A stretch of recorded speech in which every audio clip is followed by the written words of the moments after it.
1968 MGC, and I've got a few notes here, and I'll just kind of outline them. The MGC was first produced in 1967 and ran through 1969. It was produced for 2 years. There was approximately 9,000 of them made. 50% were roadsters, 50% were GTs. The ones that were produced in 67 were actually considered 68 model. And there was about 20% more 68s produced than the 1969s. The unique features about the MGC is the 6-cylinder inline motor. All of the uniqueness of an MGC was based off of the 3-liter motor.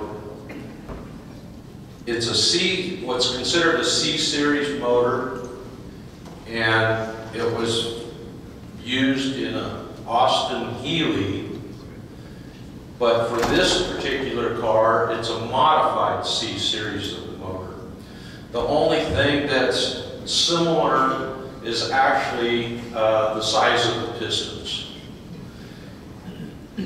In this series motor, when it was redesigned, they went to 7 bearings, and it resulted in it's about a 200-pound lighter motor than the Austin Healey C-series motor, and it ended up about 2 inches shorter from front to back, and it was a little bit less in height.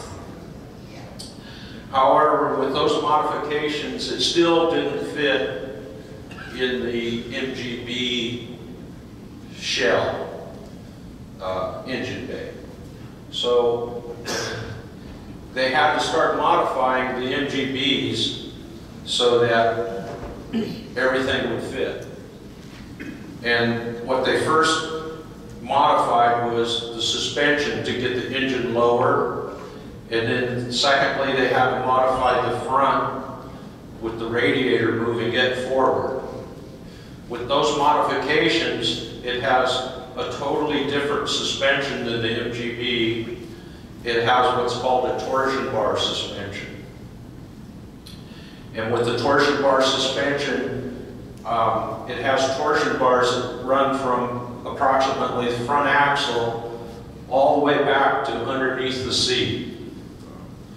So by doing that, the next problem they ran into was the seats from an MGB wouldn't fit because they had to raise the floors for the torsion bars to fit right.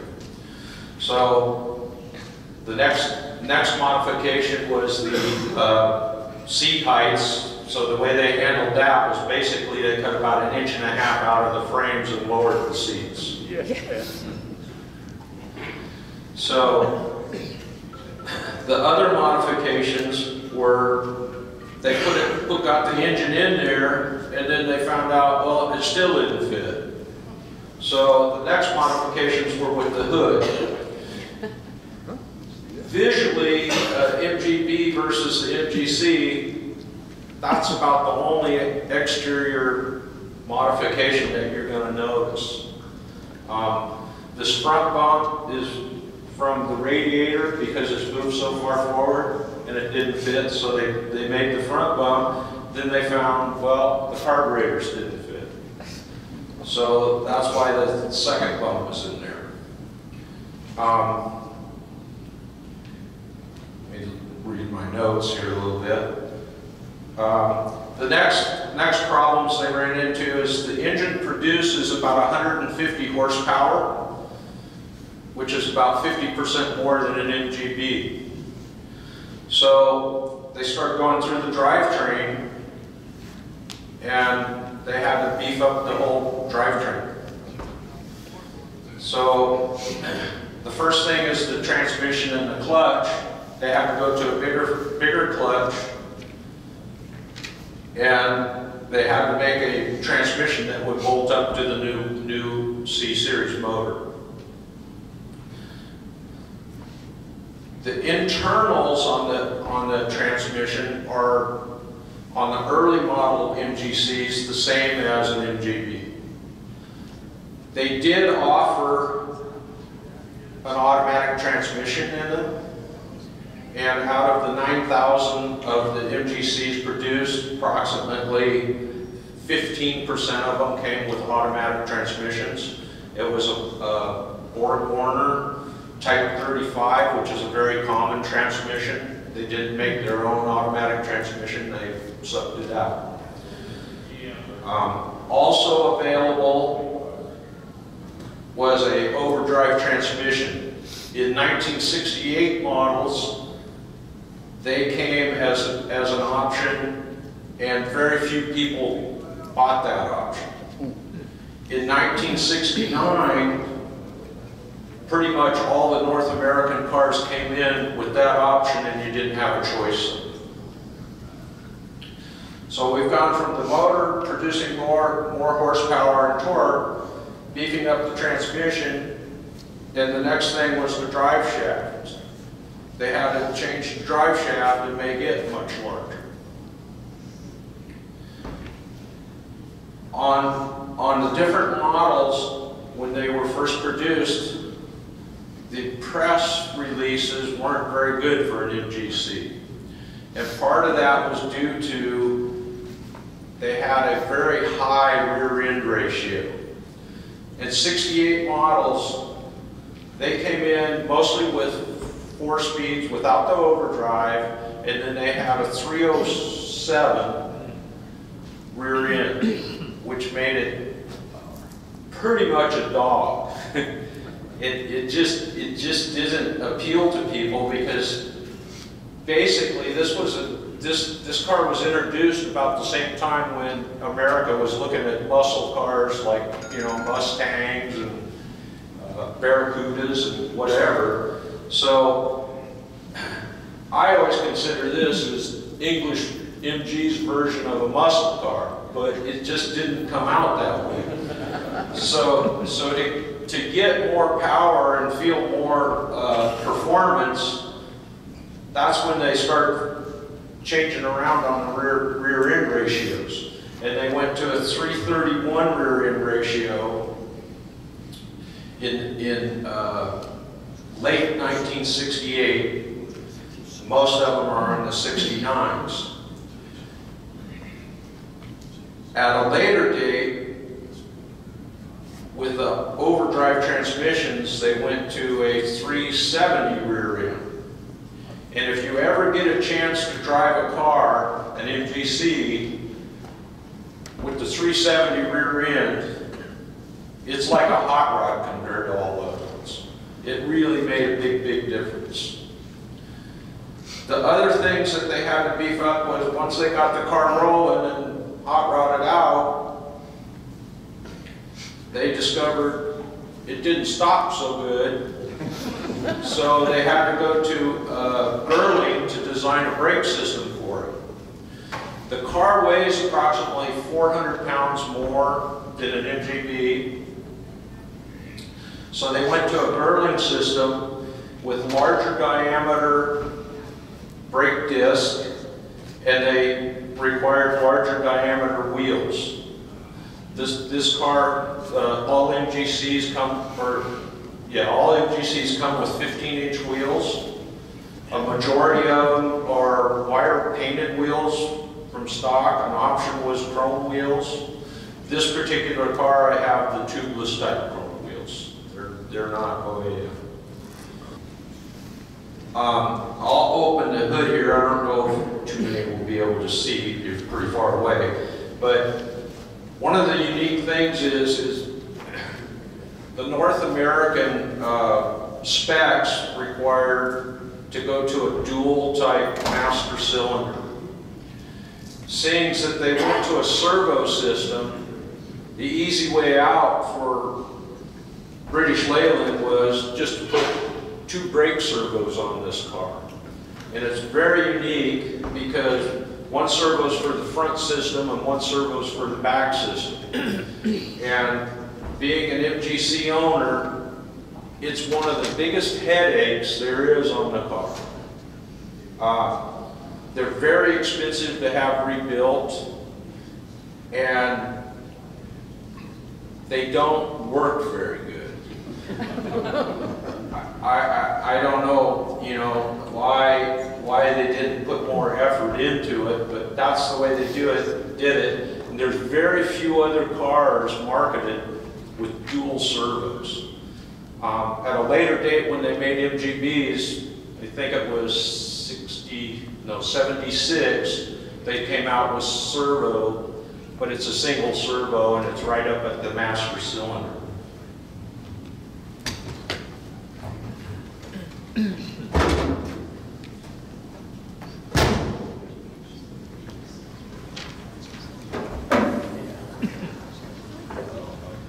Now, when a lot of people look at my motor at a gas station and such, they look at it and go, why'd you put a Chevy 6-cylinder motor in that thing?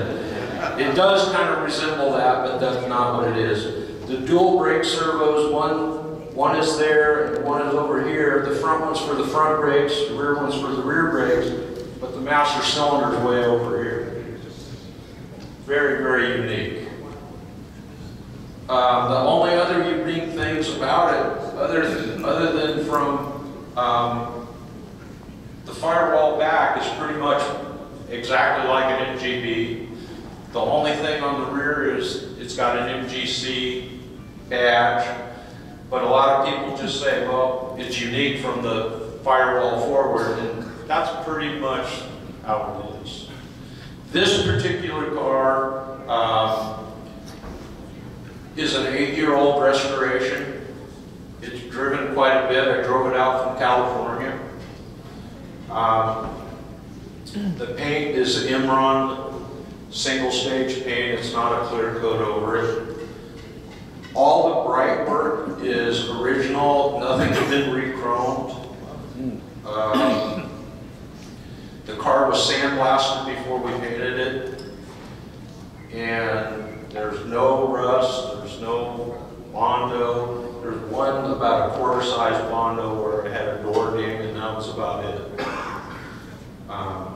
Other than that, it's been completely rebuilt. It has, since the original rebuild, it has about 25,000 miles on it.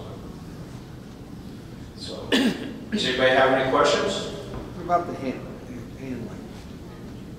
Yes. The wife didn't use the CGT with an automatic. You know what gear ratio they use with the automatic?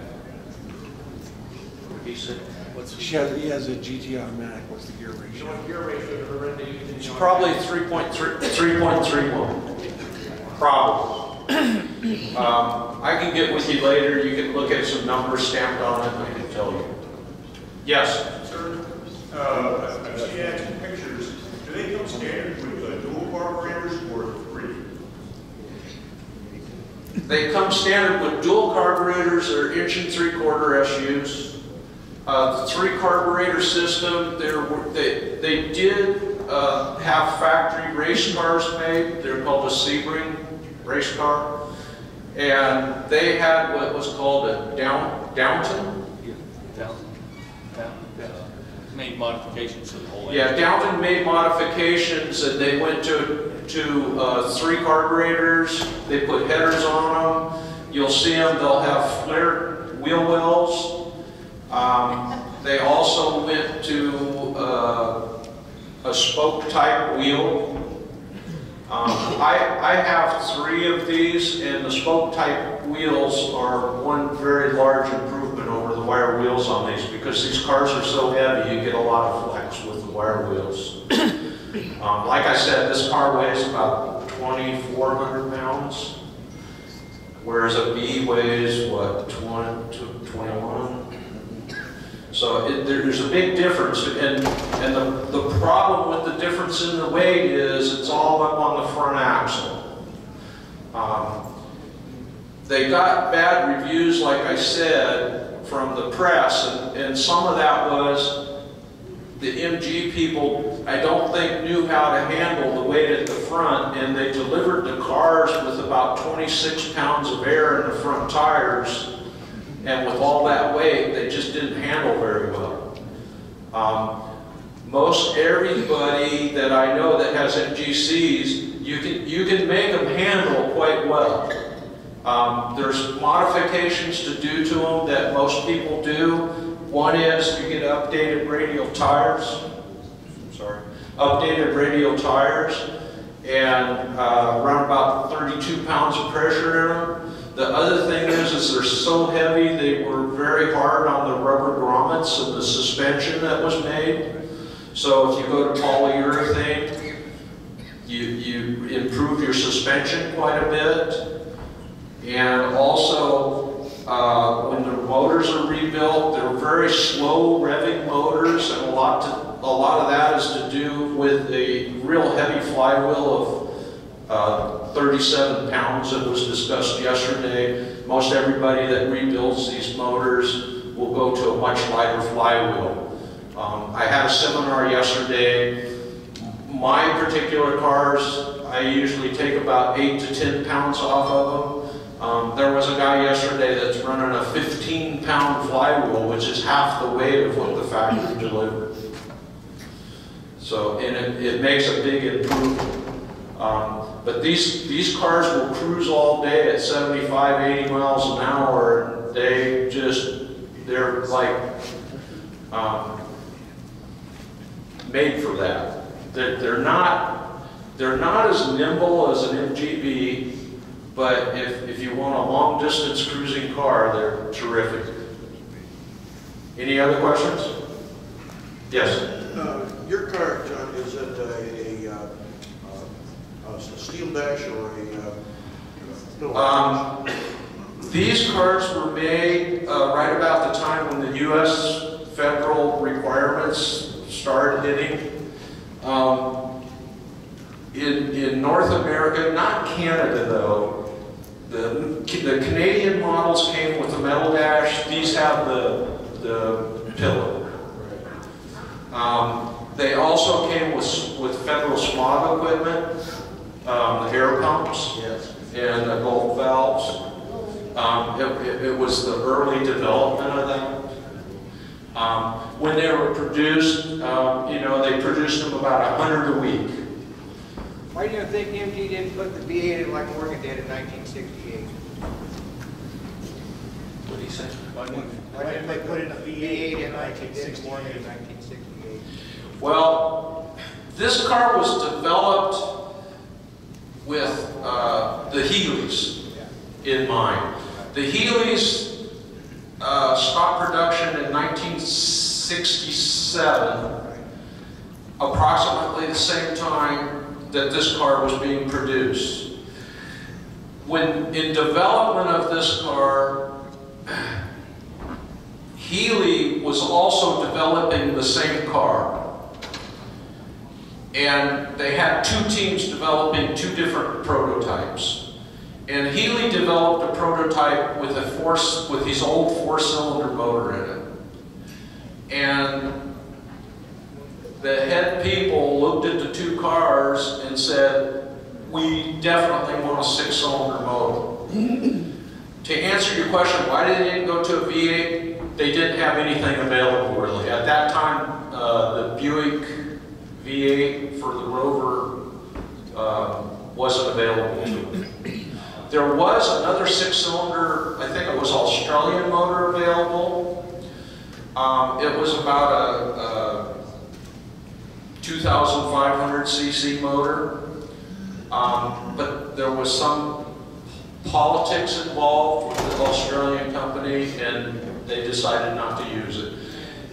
This motor, if it's taken apart and you've taken an MGB motor apart, it is very, very similar to the 5-main MGB motor, which is 2 more cylinders.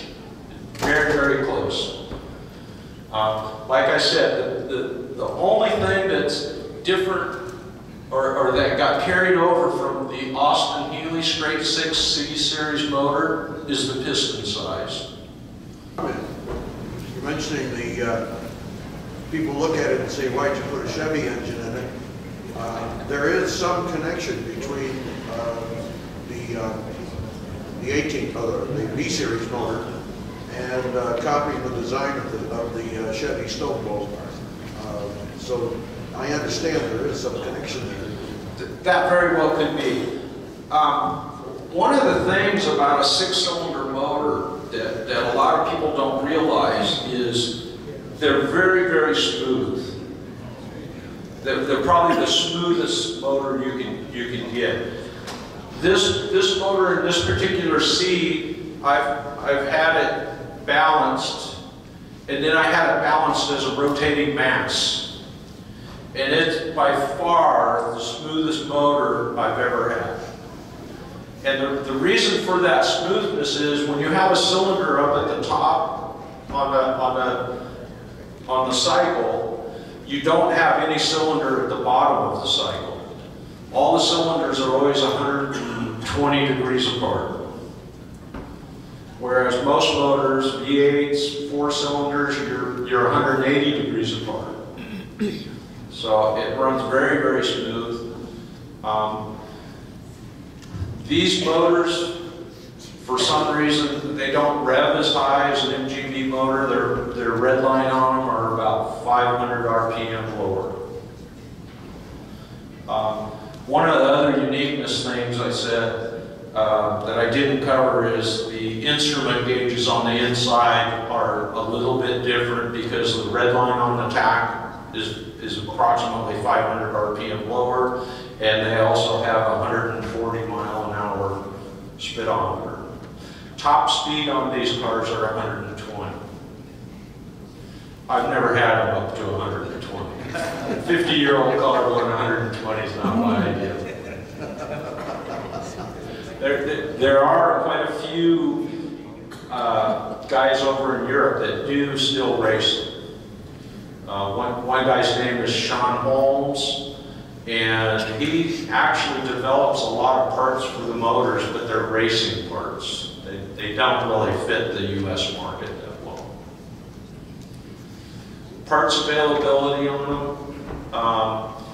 Moss Motors in the back of their catalog has quite a few parts. So parts running pretty much about a third more than MGB parts. So it's not bad. The most expensive part on the car is probably the hood. It's aluminum hood, it's got the bulges, and the V8 guy conversion, just, they want that hood. So, Broke the dives, they're on no more. yeah. So, that's all I have.